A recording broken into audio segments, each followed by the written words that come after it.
Eu não te ouvi. É engraçado falar com um mensageiro de Deus no telefone. É como ver um Hells Angel andando de lambreta. Isso não tem graça, Dina.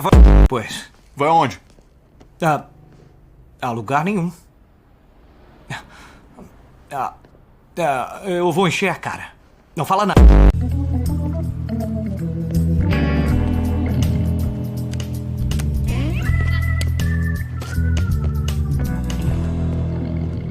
Idiota.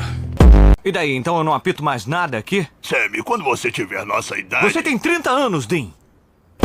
Certamente ninguém mandou você perder. Parecem os dois velhos rabugentos. Cala a boca, Sam. O que é isso? Se chama sopa. Você esquenta e come.